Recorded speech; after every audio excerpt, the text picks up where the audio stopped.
The rooster crowed at precisely 4:30 in the morning, splitting the pre-dawn silence of Timber Creek, Montana territory like an axe through kindling.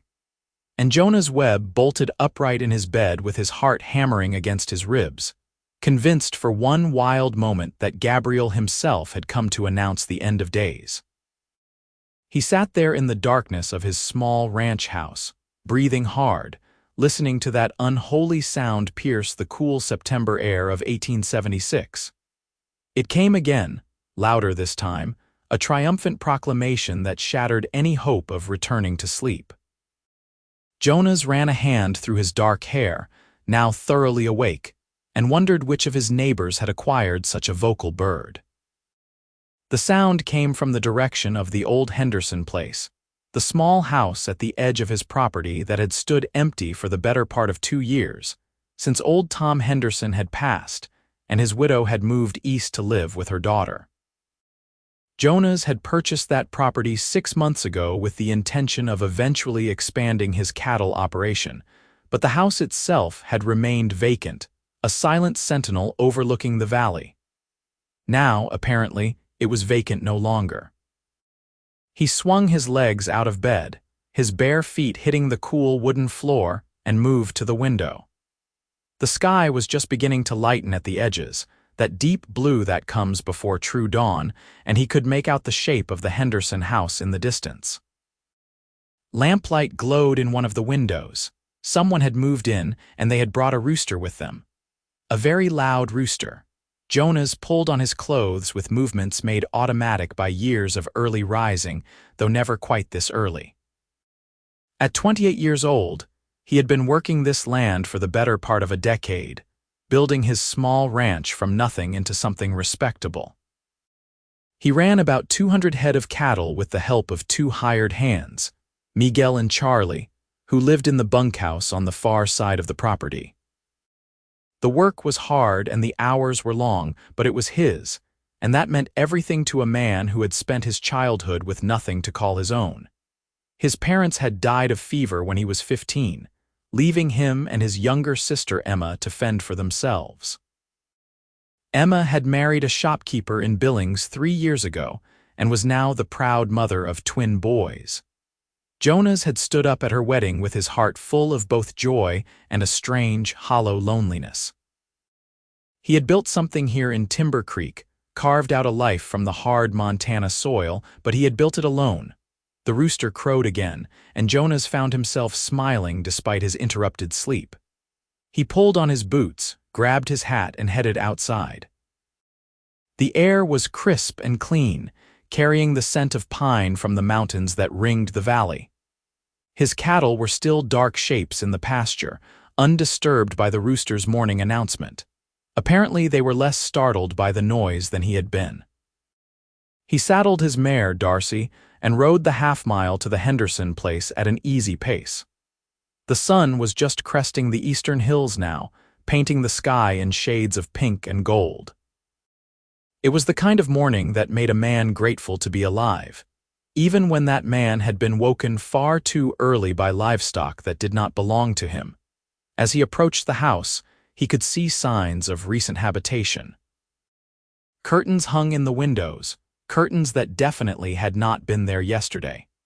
A small vegetable garden had been started near the side of the house, the earth freshly turned. And there, in a chicken coop that looked newly repaired, stood the source of the morning's disruption. The rooster was magnificent, Jonas had to admit. It was a large bird with rust-colored feathers that gleamed copper in the early morning light, and a proud red comb that stood tall on its head. It spotted Jonas and let out another crow, this one seeming almost triumphant, as if to say, "Yes, it was me, and I will do it again." "Well, you certainly have confidence," Jonas muttered to the bird. "He has that in abundance, I am afraid." Jonas turned at the sound of the voice and felt his breath catch in his throat. A woman stood on the porch of the Henderson house, and even in the uncertain morning light, he could see that she was beautiful. She had dark auburn hair pulled back in a simple bun, and eyes that looked green even from this distance. She wore a simple calico dress in blue and white, and an apron that suggested she had already been at work despite the early hour. "I apologize for Brutus," she continued, moving down the porch steps with a natural grace that made Jonas suddenly conscious of his own rumpled appearance. "He is very enthusiastic about his duties." "Brutus," Jonas repeated, finding his voice. He dismounted from Darcy and removed his hat, a gesture of respect his mother had drilled into him before she died. "That is quite a name for a rooster." "He was named by my younger brother, who had romantic notions about Roman history," the woman said. And now Jonas could see that she was young, probably close to his own age, with a face that was lovely in an understated way. She had a small smile playing at the corners of her mouth, as if she found something amusing about this entire situation. "I am Catherine Brennan. I arrived yesterday evening from Boston, Jonas Webb," he replied, still holding his hat. "I own the ranch to the west."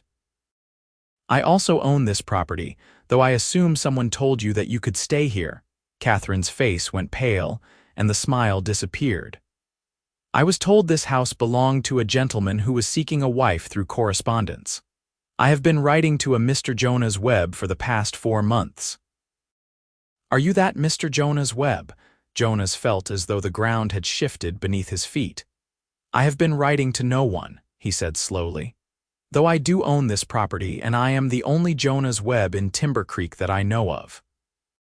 They stared at each other in the growing light, and Jonas saw the exact moment when Catherine understood what had happened. Her hand went to her mouth, and her eyes filled with tears that she blinked back with visible effort. "Then I have been deceived," she said quietly. "Someone has been writing to me under your name, convincing me to come west as your mail-order bride.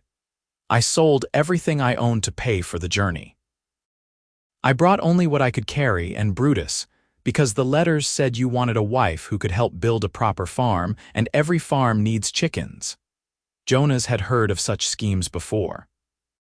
Some cruel person would pose as a lonely rancher or miner seeking a wife, convince a woman to travel west, and then she would arrive to find no husband waiting, no home prepared, nothing but broken promises and a strange town far from everything she knew. Sometimes the schemer was after money. Sometimes it was just cruelty for its own sake. "I am sorry," Jonas said, and he meant it. Catherine Brennan stood before him in the early morning light, a woman who had crossed a continent based on lies, and he felt a surge of anger at whoever had done this to her. "I do not know who wrote those letters, but it was not me. However, you are welcome to stay in this house for as long as you need to. It is my property and I will not turn you out. You can stay here while you decide what you want to do next." Catherine looked at him for a long moment, and Jonas could see her weighing his words, trying to decide if she could trust him. Finally, she nodded. "Thank you. That is very kind. I do not have the money to return to Boston immediately, so I will need to find work here in Timber Creek to earn my passage back east." "What kind of work did you do in Boston?" Jonas asked. "I was a seamstress in my aunt's shop," Catherine said. "I am skilled with a needle, and I can read and write and do figures. My father was a schoolteacher before he died, and he made sure all his children had an education. Timber Creek has a schoolhouse but no teacher at present," Jonas said. "The last one married a prospector and moved to Helena." "You might inquire with the town council about the position," Catherine nodded slowly. "I will do that. Thank you, Mr. Webb. You have been more generous than I had any right to expect, given the circumstances." Jonas settled his hat back on his head. "You are the victim of a cruel trick, Miss Brennan. The least I can do is offer you shelter until you can get back on your feet. If you need anything, my ranch is just to the west. You can see the main house from your porch. Send word if you need help with anything." "I will," Catherine said. "And Mr. Webb, I truly am sorry about Brutus. He crows very early." Jonas found himself smiling despite the strangeness of the situation. "A rooster is supposed to crow in the morning. I cannot fault him for doing his job." As Jonas rode back to his own ranch, his mind was churning. He tried to remember if he had mentioned to anyone that he owned the Henderson property, or if someone might have seen the deed when he filed it with the county clerk. Who would have gone to the trouble of impersonating him in letters to a woman in Boston, and why? Over the next few days, Jonas found himself thinking about Catherine Brennan more than he wanted to admit. He had been startled by her, not just by her unexpected presence, but by something about her that had struck him immediately. She had handled the revelation of the deception with dignity and courage, and there had been something in her eyes, a strength and intelligence that intrigued him. He rode over to the Henderson place on the third day, ostensibly to check on the property but really to see if Catherine needed anything. He found her in the garden, planting what looked like late-season vegetables. She wore a wide-brimmed hat against the September sun, and her sleeves were rolled up, revealing slender forearms dusted with dirt. "Miss Brennan," Jonas called out, not wanting to startle her. She looked up and smiled, and Jonas felt something shift in his chest. "Mr. Webb, good morning. Or rather, good afternoon. I wanted to check if you had everything you needed," Jonas said, dismounting. "The house has been empty for some time." "It is in good repair," Catherine assured him. "Your Mr. Henderson kept it well. I found some preserves in the cellar that are still good, and the pump works perfectly. I have been quite comfortable." "Did you speak with the town council about the teaching position?" Catherine's smile faded slightly. "I did. They said they would consider my application, but they seemed uncertain about hiring a woman who arrived under such circumstances. I think they worry that I might have loose morals." Jonas felt his jaw tighten. "That is ridiculous. You are the victim of a fraud." "I know that and you know that, but they do not know me," Catherine said with a shrug. "I am a stranger from the East with a suspicious story. I cannot entirely blame them for being cautious. I will simply have to prove myself worthy of their trust. How do you plan to do that?" "I have been sewing," Catherine said, gesturing toward the house. "I am making shirts and simple dresses to sell in town. If I can establish myself as a seamstress, perhaps they will see that I am a respectable woman trying to make an honest living." Jonas admired her determination, but he also knew that building a reputation in a small town took time, and Catherine needed money now if she hoped to return to Boston. An idea occurred to him, one that he turned over in his mind for a moment before speaking. "I have a proposition," he said carefully. "I need someone to help with the household work at my ranch, cooking, cleaning, mending. My men and I have been managing on our own, but we are not very skilled at domestic work and it takes time away from the ranch. If you would be willing to work as my housekeeper, I could pay you a fair wage. It would help you save money for your journey home." Catherine studied him with those intelligent green eyes, and Jonas could almost see her thinking through the offer, weighing the risks and benefits. "That is very generous," she said finally. "But I must be honest with you, Mr. Webb. I do not want you to offer this out of pity. I want to earn my way fairly." "It is not pity," Jonas said, and he meant it. "I genuinely need the help. My house is a disaster, my clothes are mended poorly if at all, and the food my men and I cook would not win any prizes. You would be doing me a service." Catherine smiled at that, a real smile that lit up her whole face. "In that case, I accept. When would you like me to start?" "Tomorrow morning, if that suits you, though perhaps not quite as early as Brutus prefers to start his day." Catherine laughed, a warm sound that Jonas found he wanted to hear again. "I will try to time my arrival for a more reasonable hour." That night, as Jonas lay in bed listening to the distant sound of Brutus's first crow of the morning, he found himself thinking about Catherine's laugh and the way the sunlight had caught in her auburn hair. He told himself firmly that hiring her as a housekeeper was simply practical business, nothing more. She needed money and he needed help. It was a fair arrangement that benefited them both. But as Brutus crowed again, insistent and proud, Jonas found himself smiling in the darkness. That Rooster had woken him at an ungodly hour and inadvertently brought Catherine Brennan into his life. Perhaps, Jonas thought as he finally drifted back to sleep, that loud bird had given him something he had not even known he was missing. A reason to rise, indeed. Catherine arrived at Jonas's ranch house the next morning at 6 o'clock, carrying a basket of supplies and wearing a clean apron over her dress. Jonas met her at the door, suddenly conscious of the state of his home. He had tried to tidy up the previous evening, but years of bachelor living had taken their toll. Dust covered most surfaces, dishes were piled in the basin, and his clothes were draped over chairs in various states of cleanliness. "Please do not judge me too harshly," Jonas said as he ushered her inside. "I warned you it was a disaster." Catherine set down her basket and looked around with an expression that Jonas could not quite read. Then she rolled up her sleeves and said, "I have seen worse. My brother was a bachelor for several years before he married, and his apartment in Boston looked as though a tornado had swept through it regularly." She set to work with an efficiency that impressed Jonas. Within an hour she had the dishes washed and put away, the floors swept, and fresh coffee brewing on the stove. The smell of that coffee alone was better than anything Jonas had managed to produce in years. "You are a miracle worker," Jonas said, accepting a cup of the dark, fragrant brew. "Hardly," Catherine replied, but she looked pleased. "I am simply organized. Now show me where you keep your clothes that need mending, and I will work on those while you go about your ranch duties."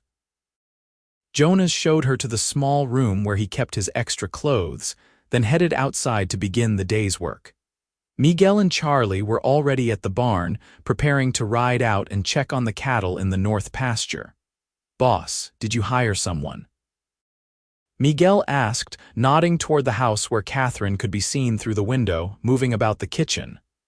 "I did," Jonas confirmed. "Her name is Miss Catherine Brennan, and she will be keeping house for us. She is a respectable woman who found herself in difficult circumstances, and I expect you both to treat her with complete courtesy." "Of course, boss," Charlie said quickly. Charlie was young, barely 20, with an eager face and a good heart. "It will be nice to have decent cooking again." "No offense, boss, but your biscuits could be used as ammunition." Miguel laughed at that, and even Jonas had to smile. His cooking was indeed terrible. The day passed quickly, as days on a ranch always did. There were fences to mend, cattle to check, and 100 small tasks that kept a working ranch running. When Jonas returned to the house at noon, he found the table set with a proper meal: fried chicken, fresh bread, and green beans from Catherine's garden. Miguel and Charlie came in behind him, removing their hats and washing up at the basin with more care than Jonas had seen them take in months. "Miss Brennan, this looks wonderful," Miguel said sincerely. Miguel was in his 40s, a steady man who had worked for Jonas for 5 years. "Please call me Catherine," she said, bringing another plate to the table. "And it is my pleasure. I enjoy cooking for people who appreciate it." They ate together, and Jonas found himself relaxing in a way he had not expected. Catherine asked intelligent questions about the ranch, about the area, about their work. She listened to their answers with genuine interest, and she had a quick wit that soon had Charlie laughing and even Miguel smiling more than usual. After the meal, Catherine shooed the men back outside while she cleaned up. Jonas lingered for a moment, watching her work. She moved with practiced ease, humming quietly to herself as she cleared the table. "Thank you," Jonas said, "for all of this." Catherine looked up, a dish in her hands. "You are paying me, Mr. Webb. Thanks are not necessary." "Jonas," he said. "If you are to be Catherine, then I should be Jonas." She smiled at that. "Very well, Jonas. Now go on. I am sure you have work to do, and I have a mountain of mending waiting for me." As September gave way to October, a routine developed. Catherine would arrive each morning at 6, prepare breakfast for Jonas and his men, clean the house, and spend the afternoons mending clothes and preparing the evening meal. She proved to be an excellent cook, far better than Jonas had dared to hope. Her roast beef was tender and flavorful, her pies were perfection, and even her simple daily fare of stew or fried potatoes was better than anything the men had eaten in years. But it was not just the cooking and cleaning that changed life at the ranch. Catherine brought something else, something Jonas had not realized was missing. She brought warmth and laughter, conversation and companionship. She would tell stories of Boston while she worked, painting vivid pictures of city life that fascinated Charlie and amused Miguel. She asked about their lives in turn, learning that Miguel had come from Mexico as a young man and that Charlie was an orphan who had worked on ranches since he was 12. Jonas found himself looking forward to mealtimes with an eagerness that had nothing to do with food.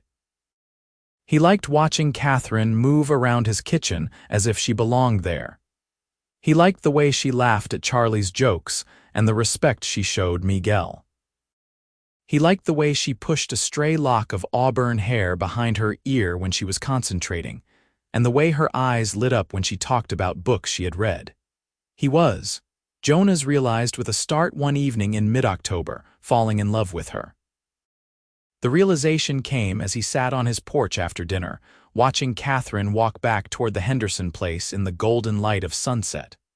Brutus would be waiting for her, that ridiculous rooster with his early morning crowing. Jonas had gotten used to the sound now.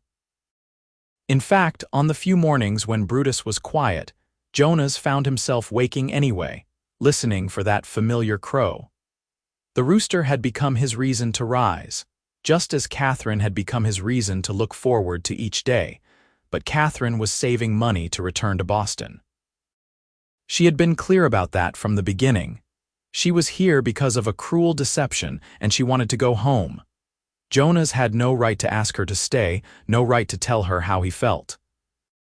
She had come west expecting to marry him based on lies, and the last thing she needed was the real Jonas Webb complicating her life with unwanted affection. So Jonas kept his feelings to himself and tried to be content with her presence while it lasted. One morning in late October, Jonas woke to silence. No rooster crow split the dawn. He lay in bed for a moment, listening, but heard nothing. A sense of unease crept over him. Brutus was many things, but unreliable was not one of them. That rooster crowed every morning without fail. Jonas dressed quickly and rode over to the Henderson place.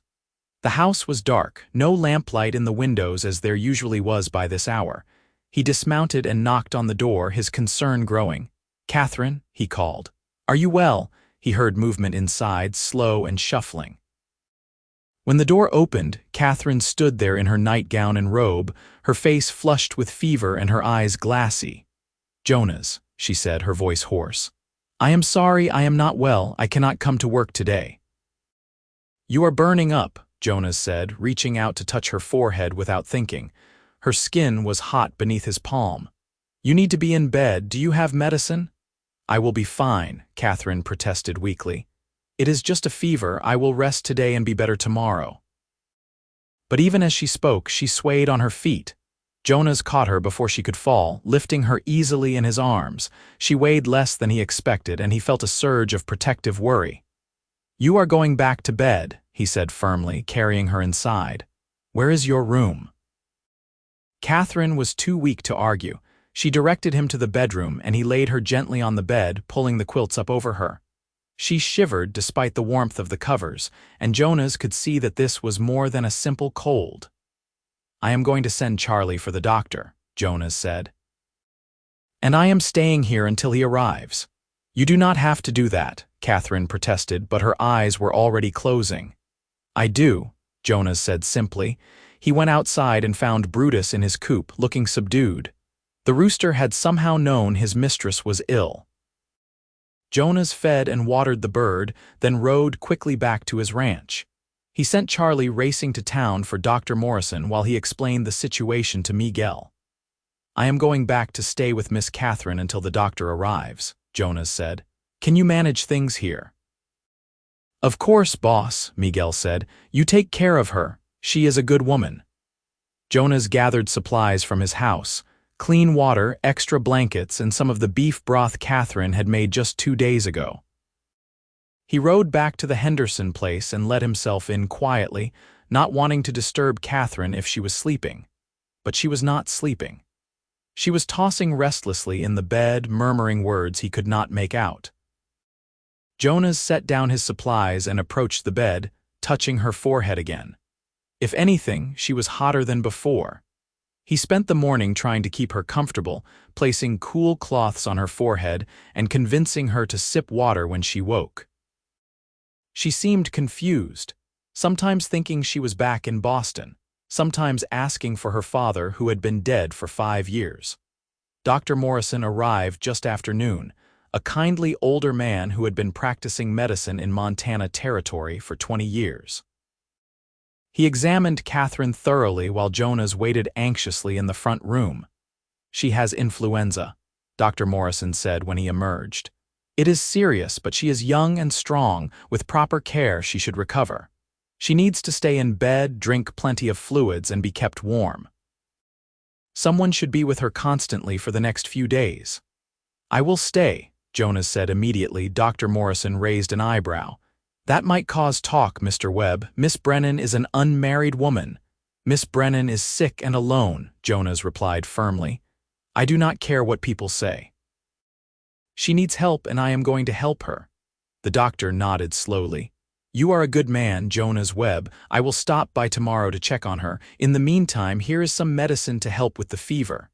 He handed Jonas a bottle, a spoonful every 4 hours. After the doctor left, Jonas settled into a chair beside Catherine's bed.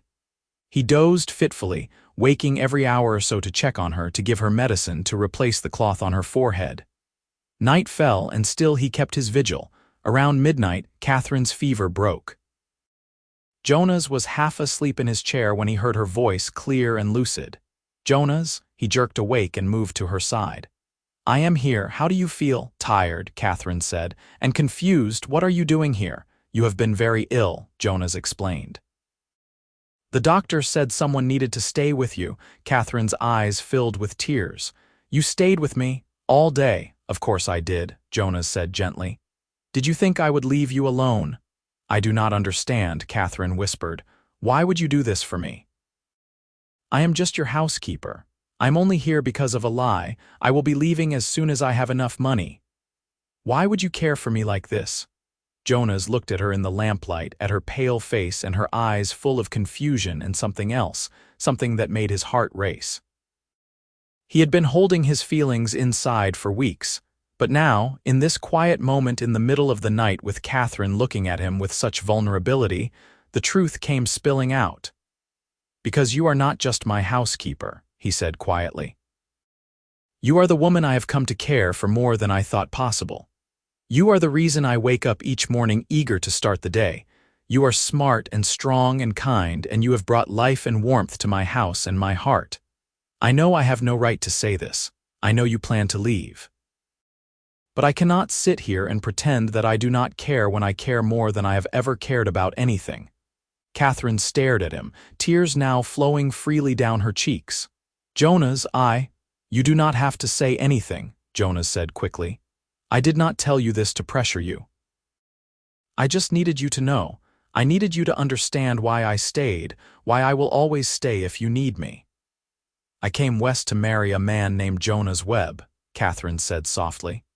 "I came with hope and fear in equal measure, wondering what kind of man would be waiting for me. When I discovered the deception, I felt so foolish. But then you appeared, the real Jonas Webb, and you were kinder and more generous than any of the letters had promised.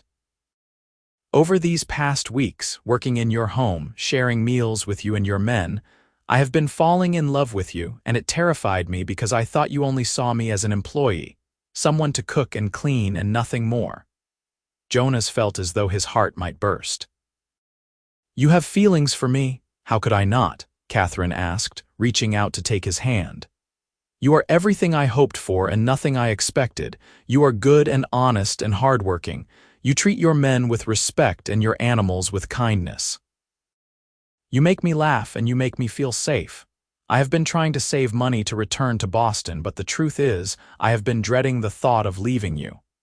Jonas brought her hand to his lips, kissing her knuckles gently. "Then do not leave. Stay here in Timber Creek. Stay with me." "But the arrangement," Catherine protested weakly. "I was deceived. I came here under false pretenses." "You came here to marry Jonas Webb," Jonas said. "I am Jonas Webb and I am asking you to marry me." Not because of letters or arrangements or pretenses, but because I love you and I cannot imagine my life without you in it. Marry me, Catherine. Build a life here with me." Catherine smiled through her tears. "Yes," she whispered. "Yes, I will marry you." Jonas leaned forward and kissed her gently, mindful of her illness. It was a soft kiss, full of promise and hope, and when they pulled apart, both of them were smiling. "I should let you rest," Jonas said. "You need to recover your strength." "Will you stay?" Catherine asked. "I sleep better knowing you are near." "I will stay," Jonas promised, settling back into his chair. "I will always stay." He watched as Catherine drifted off to sleep, her hand still clasped in his. Outside, he could hear the first crow of Brutus announcing the approaching dawn. That ridiculous rooster had woken Jonas far too early that first morning, but he had led Jonas to Catherine. He had given Jonas a reason to rise, a reason to hope, a reason to love. And now, Jonas thought as he finally closed his own eyes, his hand warm in Catherine's, now he had everything he had never known he wanted. Catherine recovered slowly over the next week. Jonas continued to stay with her during the days while Mrs. Henderson's niece, a respectable widow named Alice Porter who lived in town, came to stay with Catherine at night to prevent gossip. Jonas brought work with him, mending tack and doing paperwork while Catherine slept or read. When she was awake and feeling stronger, they talked for hours about everything and nothing. Catherine told him about her childhood in Boston, about her father, the school teacher who had filled their home with books and learning, about her mother who had died when Catherine was 12, about her aunt who had taken her in and taught her to sew. She told him about her brother Patrick, who worked as a clerk in a shipping office and had a wife and 2 young daughters. She told him about the letters she had received from the false Jonas Webb, letters that had painted a picture of life in Montana that was romantic and appealing. "I should have known it was too good to be true," Catherine said ruefully. "The letters were so perfect, so full of poetry and promise. The real world is never that simple." "No," Jonas agreed, "but sometimes the real world is better than promises. Sometimes it is more complicated but also more honest." Jonas, in turn, told Catherine about his life. He told her about his parents and their death, about raising Emma and then watching her leave to build her own life. He told her about buying this land and working it until his hands bled, about the satisfaction of seeing his herd grow, about the loneliness of building something with no one to share it with. "I convinced myself I was content," Jonas admitted. "I told myself that the ranch was enough, that work was enough, but I was lying to myself. I wanted what Emma had found, someone to share the work and the worry, someone to laugh with at the end of a hard day, someone to build a future with." "And now?" Catherine asked softly. "Now I have you," Jonas said simply, "and everything feels possible." By the end of the week, Catherine was well enough to move around the house, though she still tired easily. Jonas reluctantly returned to sleeping at his own ranch, though he continued to visit Catherine every day. They made plans for their wedding, deciding on a date in mid-November, giving Catherine time to fully recover and Jonas time to prepare. The news of their engagement spread through Timber Creek quickly, as news always did in a small town. The reaction was mixed. Most people were pleased, seeing it as a romantic outcome to a difficult situation. Jonas Webb was well respected in the community, and Catherine had made a good impression with her dignified handling of the deception, but there were some who gossiped. Mrs. Cartwright, the banker's wife, suggested that perhaps Jonas had been in on the scheme all along. Mr. Palmer at the general store wondered aloud if Catherine might be a woman of loose morals who had trapped Jonas into marriage. These whispers got back to Jonas through Charlie, who heard them while picking up supplies in town. Jonas was furious. He wanted to confront the gossips to defend Catherine's honor, but Catherine herself stopped him. "Let them talk," she said calmly. "Small-minded people always find something to gossip about. We know the truth, and the people who matter believe in us. That is enough." "It is not enough for me," Jonas said stubbornly. "They have no right to speak about you that way. They have every right, Catherine replied. This is a free country and people can say what they wish. But we do not have to let their words affect us. We will prove them wrong simply by living our lives with integrity and honesty. Jonas marveled at her strength and grace. She was right, of course. The best response to gossip was to ignore it and prove it false through action, not words. The mystery of who had written the false letters remained unsolved.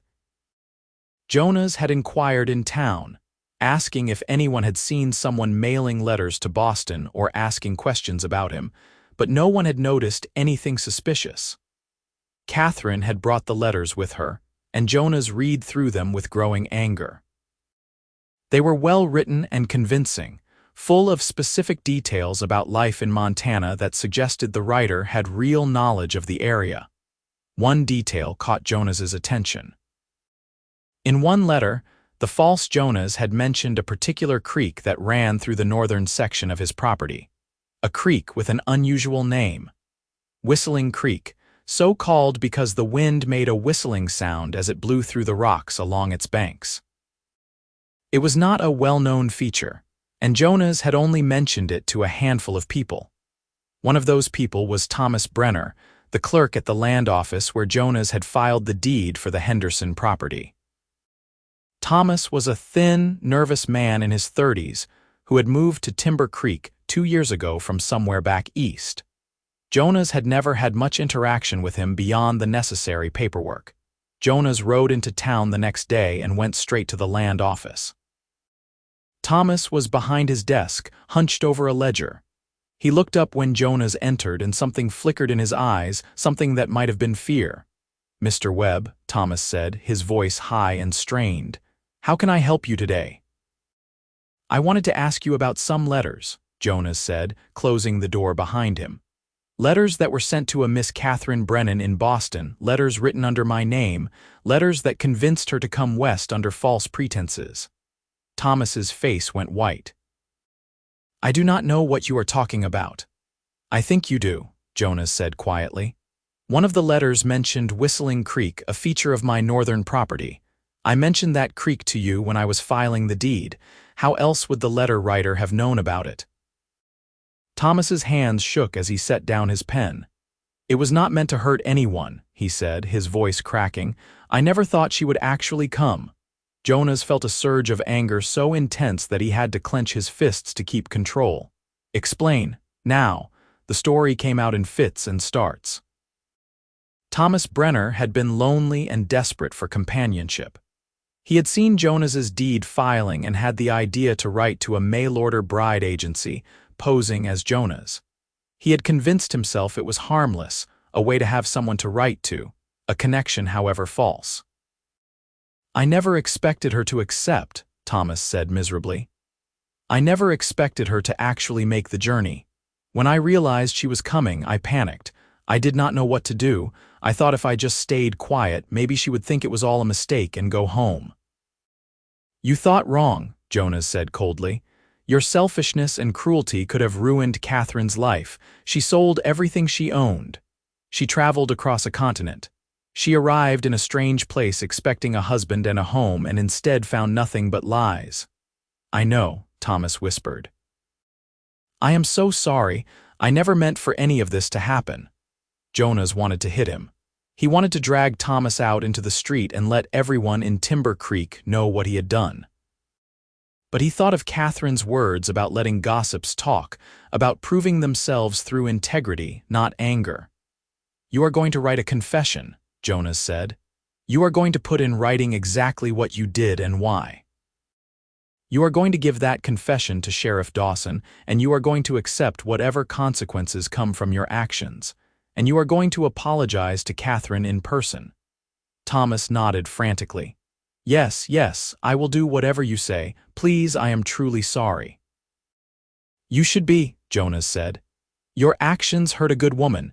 You hurt her, and you hurt her family who worried about her, and you cost her money and time and peace of mind. Sorry does not fix any of that, but it is a start." Jonas left the land office and went directly to the sheriff. Sheriff Dawson was a solid man in his 50s who had kept the peace in Timber Creek for a decade. He listened to Jonas's story with a grim expression. "I will bring Thomas in for questioning," Sheriff Dawson said. "What he did might not be technically illegal, but it was certainly immoral. At the very least, he can be charged with fraud for using your name without permission. I will see that he faces consequences." "Thank you," Jonas said. "The most important thing is that Catherine knows the truth. She has been wondering who did this to her and why." Jonas rode back to the Henderson place to tell Catherine what he had discovered. She listened in silence, her face growing pale as he explained Thomas Brenner's confession. "He did all of that because he was lonely?" Catherine asked when Jonas finished. "He appended my entire life because he wanted someone to write to." "I know it seems incomprehensible," Jonas said. "Some people make terrible choices when they are desperate." Catherine was quiet for a long moment. Then she said, "I should be angry, I am angry. What he did was cruel and selfish. But I also feel sorry for him. Loneliness can make people do foolish things. I know that better than most." "You are more forgiving than I am," Jonas said. "I am not forgiving him," Catherine clarified. "What he did was wrong and he should face consequences. But I also know that if his deception had not brought me here, I would never have met you. I would never have found this life that I am beginning to love. Sometimes good things come from bad situations, not because the bad is excused, but because we find ways to make something better from the ashes." Jonas pulled her into his arms, holding her close. "You are an extraordinary woman, Catherine Brennan." "Soon to be Catherine Webb," she reminded him, and he could hear the smile in her voice. Thomas Brenner did write his confession, and he did apologize to Catherine in person, though the meeting was brief and awkward. Sheriff Dawson decided to charge him with fraud, and Thomas ultimately paid a fine and was dismissed from his position at the land office. He left Timber Creek shortly after, heading back east to parts unknown. Jonas hoped he had learned his lesson, but mostly he was just glad the man was gone. The wedding took place on a crisp November morning in the small church in Timber Creek. Catherine wore a simple but beautiful dress of cream-colored silk that she had sewn herself, and she carried a bouquet of late-season wildflowers that Miguel had helped Jonas gather from the high meadows. Jonas wore his best suit, the one he had worn to Emma's wedding, and he stood at the altar feeling both nervous and absolutely certain that this was right. Emma had made the journey from Billings with her husband Robert and their twin boys, now rambunctious 3-year-olds. She hugged Jonas fiercely before the ceremony and whispered, "I am so happy for you. She is perfect for you." Miguel and Charlie were there, scrubbed clean and wearing their Sunday best. Most of the town turned out as well, curious and supportive in equal measure, even Mrs. Cartwright came, though she sniffed disapprovingly throughout the ceremony. The minister, Reverend Thompson, performed a traditional service. When he asked Jonas if he took Catherine to be his wife, Jonas's voice rang out clear and strong, "I do." When Catherine said the same words, looking at Jonas with eyes full of love, he felt his throat tighten with emotion. "I now pronounce you husband and wife," Reverend Thompson said. "You may kiss your bride." Jonas kissed Catherine softly, aware of the watching crowd but caring only about the woman in his arms. When they pulled apart, she was smiling, and Jonas knew that this was the beginning of the life he had always wanted. The reception was held at the hotel in town, and it was a lively affair. There was food and dancing, and Jonas even managed to coax Catherine onto the dance floor for a waltz, though he was admittedly not a skilled dancer. "You are stepping on my feet," Catherine said, but she was laughing. "I warned you I was not good at this," Jonas replied, trying to follow the rhythm of the music. "I do not care," Catherine said. "This is perfect." As the sun set and the guests began to depart, Jonas and Catherine climbed into the wagon for the ride back to what was now their home. Jonas had spent the past week moving Catherine's belongings from the Henderson place to his ranch house, though they had decided to keep the Henderson house for possible future use. "We should keep Brutus at the Henderson place," Catherine had suggested. "He is used to it, and that way his crowing will not wake us quite so early." But Jonas had disagreed. "Bring him to our place," he had said. "That rooster is the reason I met you. He deserves a place of honor." So Brutus now resided in a newly repaired chicken coop beside Jonas's barn, along with 3 hens that Catherine had acquired in town. And every morning, Brutus crowed loud and proud, announcing the dawn. On their wedding night, Jonas carried Catherine over the threshold of their home, and she laughed with delight. The house was clean and warm, glowing with lamplight. Miguel and Charlie had decorated the mantel with pine boughs, and someone had left a pot of stew warming on the stove along with a loaf of fresh bread. "They are good men," Catherine said, looking at the food. "They are," Jonas agreed. "They are happy for us." That night, Jonas and Catherine came together as husband and wife, and it was tender and sweet and right. Afterwards, they lay in bed talking quietly, making plans for their future. "I want to expand the garden in the spring," Catherine said, "and perhaps get more chickens. We could sell eggs in town. We could build a proper henhouse," Jonas said, "and maybe add on to this house, another bedroom or 2. Catherine turned to look at him, her eyes soft. "Are you thinking about children already?" "I am thinking about everything," Jonas admitted. "I spent so many years alone, building this ranch with no thought for the future beyond survival. Now I want everything. Children and grandchildren, a house full of noise and laughter, a life shared with you." "I want that too," Catherine whispered, and she kissed him again. Winter came to Montana, bringing snow and cold winds. Jonas and Catherine settled into married life with surprising ease. Catherine proved to be not just a skilled housekeeper, but also a valuable partner in running the ranch. She kept meticulous records of expenses and income.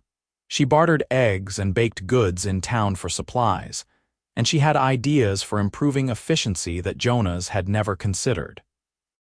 "We should rotate the cattle through different pastures," Catherine suggested one evening in December as they sat by the fire.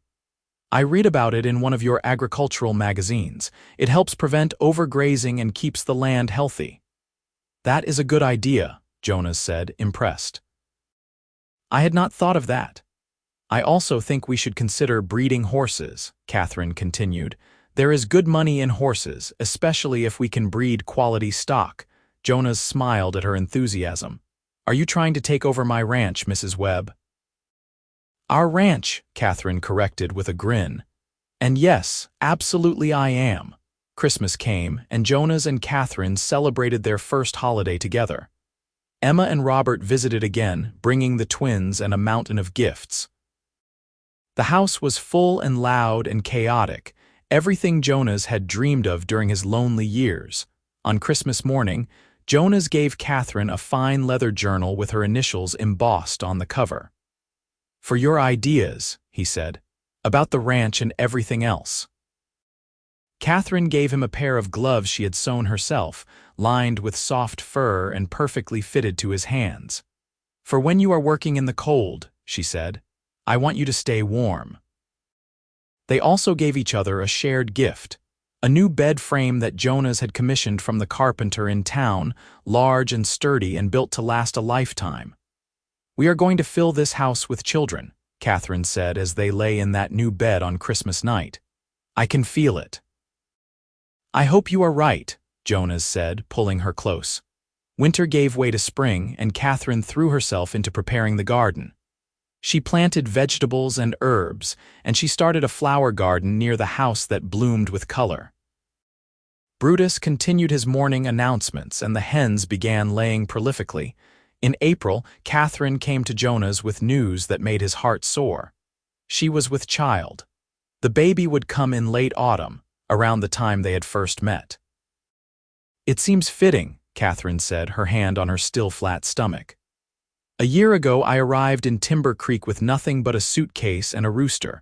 Now I have a home, a husband, and soon a child." Jonas kissed her with all the love and joy he felt. "You have given me everything," he told her. "You have made this house a home. You have made me happier than I knew I could be." The summer was busy with ranch work, but Jonas made sure Catherine did not overexert herself. She insisted she was fine, that pregnancy was not an illness, but Jonas worried anyway. He hired a woman from town, Mrs. Sullivan, to help with the heavier housework as Catherine's pregnancy advanced. In September, Emma wrote with news of her own. She was expecting again. The two sisters-in-law exchanged excited letters about babies and childbirth and the future. As Catherine's time drew near, Jonas found himself increasingly anxious. He had seen calves and foals born, but the thought of Catherine in pain, of anything going wrong, terrified him. "I will be fine," Catherine assured him in late October as they prepared the nursery in what had been a storage room. "Women have babies every day. Dr. Morrison will be here, and Mrs. Sullivan has delivered half the babies in this county." "I know," Jonas said, "but I cannot help worrying." "Then worry if you must," Catherine said, taking his hand and placing it on her swollen belly. "But also be excited. We are about to meet our child." The baby came on a cold November morning, exactly a year and 1 week after Jonas and Catherine's wedding. Jonas paced outside the bedroom while Dr. Morrison and Mrs. Sullivan attended Catherine. He could hear her crying out, and each sound was like a knife to his heart. Miguel found him on the porch, pacing in the pre-dawn darkness. "Boss, you will wear a hole in the wood," Miguel said gently. "I should be in there with her," Jonas said desperately. "That is not done," Miguel reminded him. "But she is strong and Dr. Morrison is skilled. Have faith." Just as the sun crested the horizon and Brutus let out his morning crow, Jonas heard a new sound, the cry of a baby. He froze, his heart pounding. Mrs. Sullivan appeared at the door, smiling broadly. "Congratulations, Mr. Webb," she said. "You have a son." Jonas rushed inside and found Catherine propped up in bed, exhausted but radiant, holding a tiny bundle wrapped in blankets. Dr. Morrison was packing up his supplies, looking pleased. "A healthy boy," the doctor confirmed. "And your wife did beautifully." Jonas barely heard him. He moved to Catherine's side and looked down at his son. The baby had a shock of dark hair and a red, scrunched face. He was the most beautiful thing Jonas had ever seen. "Hello, little one," Jonas whispered. "We should name him after your father," Catherine said softly. "What was his name?" "William," Jonas said. "William Henry Webb." "William Webb," Catherine repeated. "It is perfect."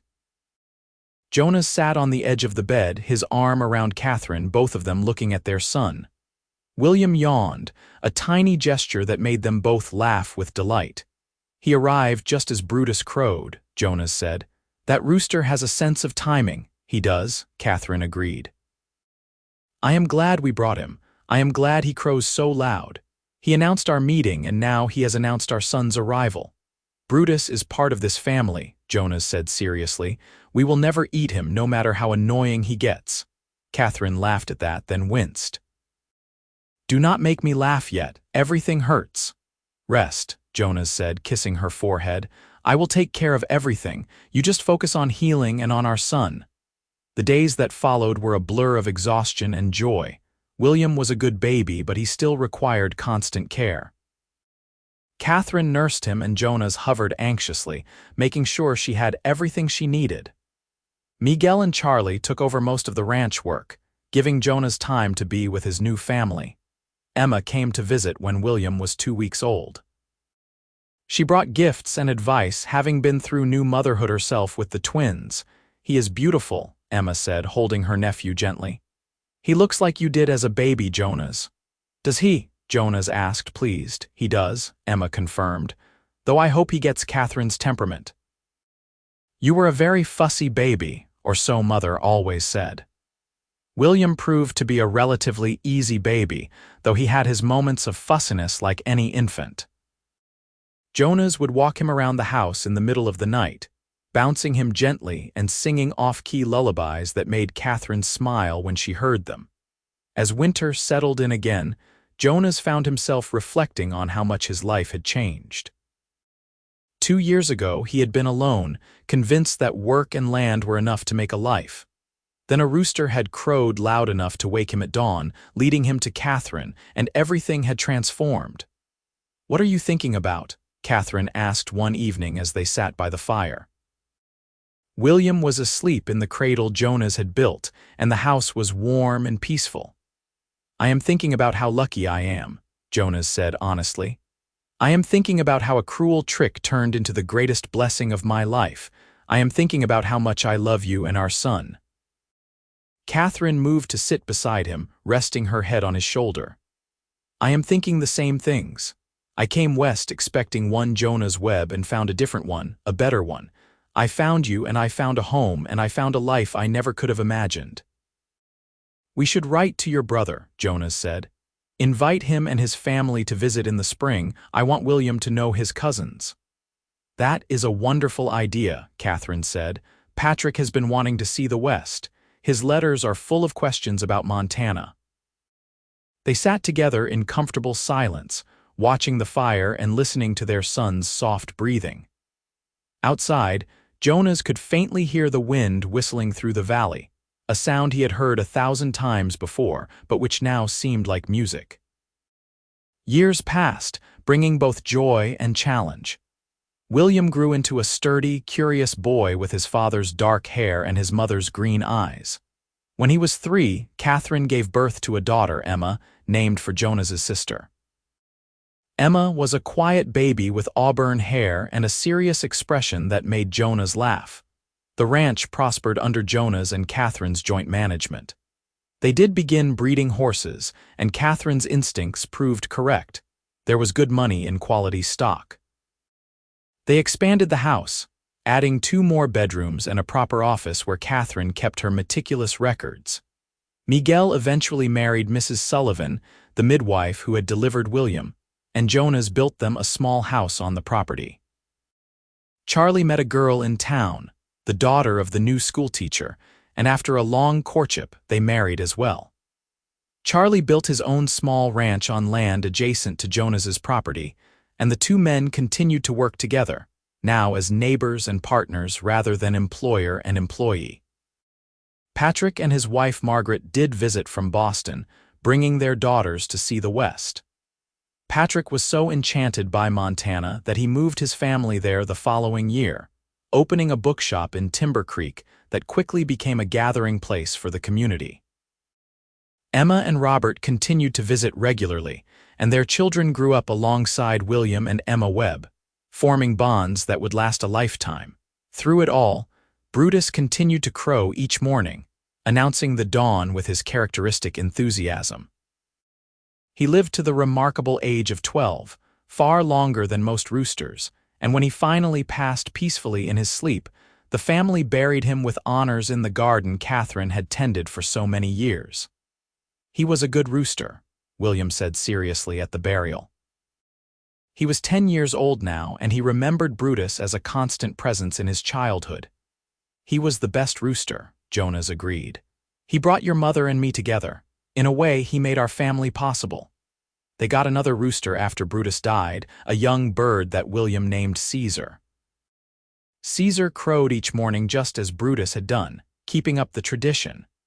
When William was 15 and Emma was 12, Catherine gave birth to another son, Thomas, followed 2 years later by another daughter, Ruth. The house was always full of noise and activity, exactly as Jonas had once dreamed. Jonas taught his children to ride and rope and work cattle. Catherine taught them to read and write and think critically.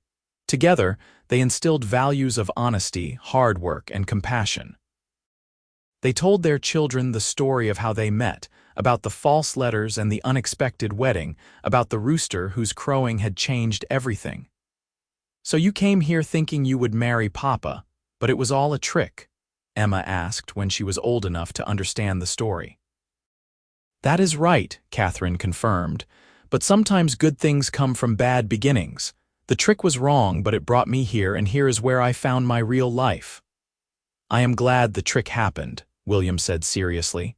"Otherwise we would not exist." "I am glad too," Catherine said, hugging her children close. "I would not change anything, not if it meant losing what I have now." The years continued to pass. William grew into a fine young man who loved ranching as much as his father did. He took over more and more of the daily operations, allowing Jonas to slow down slightly as he entered his 50s. Emma showed an aptitude for horses and became the primary horse trainer on the ranch. Thomas was clever with figures and took over the bookkeeping from Catherine.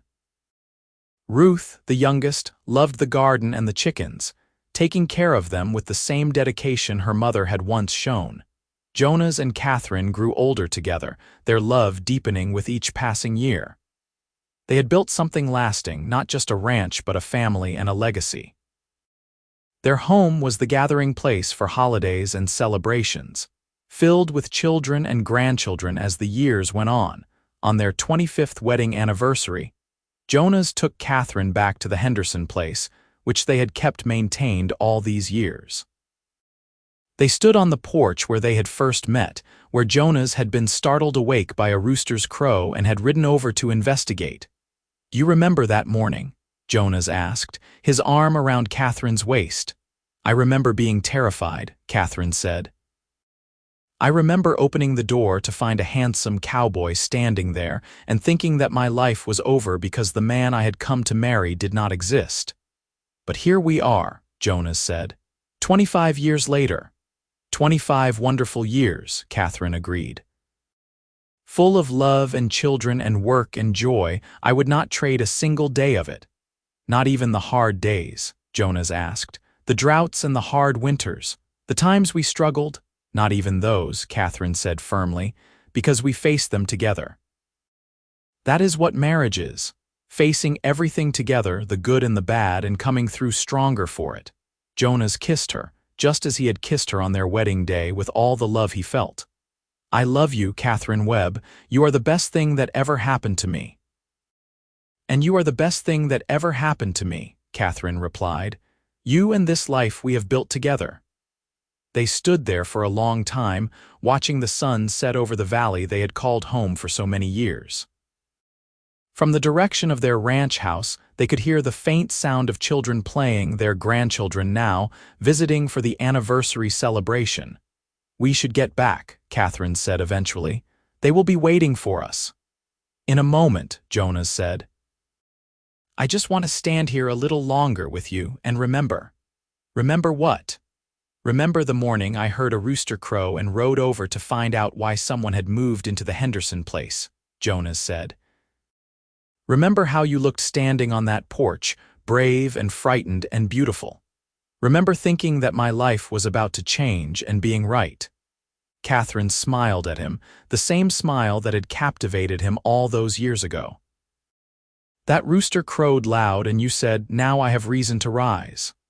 "I did," Jonas confirmed. "And I have been rising with purpose every day since because you gave me everything: love, family, a life worth living." They walked back to the ranch house hand in hand, the same way they had walked through life. Together, supporting each other, facing each challenge and celebrating each joy as partners. The house came into view, glowing with lamplight, and they could see their children and grandchildren gathered on the porch, waiting for them. William was there with his wife and their 3 children. Emma was there with her husband and their 2 daughters. Thomas was there with his new bride. Ruth was there, still unmarried but surrounded by suitors who recognized her worth. And inside, the kitchen would be full of food prepared by many hands, a feast to celebrate 25 years of marriage. As Jonas and Catherine approached the house, young Caesar the rooster let out a crow from his coop, even though it was evening and not his usual time. Everyone laughed at the sound. "That bird has no sense of timing," William called out. "He has perfect timing," Jonas called back. "He is announcing that we are home." The evening was filled with laughter and stories, with toasts and tears of joy. Jonas looked around at the faces of his family, at the life he and Catherine had built, and felt a profound sense of gratitude. He had been a lonely cowboy with nothing but a ranch and hard work to fill his days. Then a woman had arrived with a rooster that crowed loud, and everything had changed. That night, as Jonas and Catherine lay in bed, they talked quietly about the future. About the grandchildren who would inherit the ranch and continue the legacy they had started. About the changes coming to Montana as it moved toward statehood. About their hopes and dreams for the years they had left together. "Do you ever wonder what your life would have been like if Thomas Brenner had not written those letters?" Jonas asked. Sometimes, Catherine admitted. I would probably still be in Boston, sewing in my aunt's shop, maybe married to some city man who saw me as nothing more than a convenient housekeeper. I would never have known this life, this love, this family. So no, I do not regret what happened. I am grateful for it, strange as that may sound. It is not strange, Jonas said. I understand completely. That deception brought you to me, and I will always be grateful for that, even though the deception itself was wrong. We made something good from something bad, Catherine said. That is what matters. Jonas pulled her close, and they fell asleep in each other's arms as they had done for 25 years and would continue to do for many years to come. More years passed, bringing more grandchildren and eventually great-grandchildren. Jonas and Catherine watched their family tree grow and flourish, spreading branches across Montana and beyond. They saw Montana become a state in 1889, a momentous occasion they celebrated with their entire family gathered at the ranch. They faced losses, too. Jonas's sister Emma passed away peacefully in her sleep at the age of 68, surrounded by her children and grandchildren. Miguel died a few years later, and Jonas wept at the funeral for the man who had been not just an employee but a true friend for over 40 years. But through it all, Jonas and Catherine had each other. They grew old together, their hair turning white, their movements slowing, but their love never diminishing. They would sit on the porch in the evenings, watching the sun set over the valley, holding hands and remembering all the years they had shared. "Do you remember the day we met?" Jonas would ask, and Catherine would smile. "Of course I remember. How could I forget? A rooster crowed and you came riding up like a hero from a storybook." "I was not a hero. I was just a confused cowboy wondering who had moved in next door." "You were my hero," Catherine would insist. "You took in a stranger who had nowhere to go. You gave me work and respect and eventually love." "You saved me, Jonas. We saved each other," Jonas would correct her. "I was just as lost as you were, I just did not know it yet." Jonas Webb died in his sleep at the age of 79 in the winter of 1927. Catherine was lying beside him, as she had been for nearly 50 years of marriage. She woke at dawn to find him at peace, a gentle smile on his face, and though her heart broke with grief, she also felt profound gratitude for the life they had shared. The funeral was attended by what seemed like half of Montana. Jonas had been respected and loved, a man known for his integrity, his kindness, and his devotion to his family. His children and grandchildren spoke of his wisdom and his humor, of his strong hands and his gentle heart. Catherine lived for 3 more years after Jonas's passing. She spent that time with her family, telling stories of the early days, of the journey west and the rooster named Brutus, and the love that had grown between a cowboy and a mail-order bride. She made sure her grandchildren and great-grandchildren knew the story of their family's beginning, the strange and wonderful circumstances that had brought Jonas and Catherine together. On the morning of her death, Catherine woke early to the sound of a rooster crowing. She smiled, thinking of Brutus and all the roosters who had come after him, each one announcing the dawn with the same enthusiasm. She thought of Jonas and that first morning when his face had appeared at her door, confused and kind and handsome. "I am coming, my love," she whispered to the empty room. "I have a reason to rise now." Catherine Webb passed peacefully that morning at the age of 81 and was laid to rest beside Jonas on a hill overlooking the valley they had loved. Their children planted wildflowers on the grave, the same kind of flowers Jonas had gathered for Catherine's wedding bouquet all those years ago. The ranch continued to thrive under William's management and eventually passed to his children, and then his grandchildren. The story of Jonas and Catherine became family legend, told and retold at gatherings, a reminder of how love can grow in unexpected places, how good can come from difficult circumstances, and how a life built with honesty and devotion creates a legacy that lasts for generations. And every morning on that Montana ranch, a rooster would crow loud and proud, announcing the dawn, just as roosters had done since that September morning in 1876, when Brutus first woke a lonely cowboy and gave him a reason to rise, a reason to hope, and ultimately, a reason to love. The legacy of Jonas and Catherine Webb lived on through their descendants, through the land they had cultivated, through the values they had instilled, and through the love story that had begun with deception, but had bloomed into something true and lasting and beautiful. Their story became a reminder that sometimes the best things in life come from unexpected places, that courage and kindness can transform difficult circumstances into blessings, and that true love, once found, creates ripples that extend far beyond a single lifetime. In Timber Creek, Montana, on the land that Jonas Webb had worked and loved, their great-great-grandchildren still told the story of the mail-order bride who brought a rooster that crowed loud, and the cowboy who found his reason to rise in her arrival.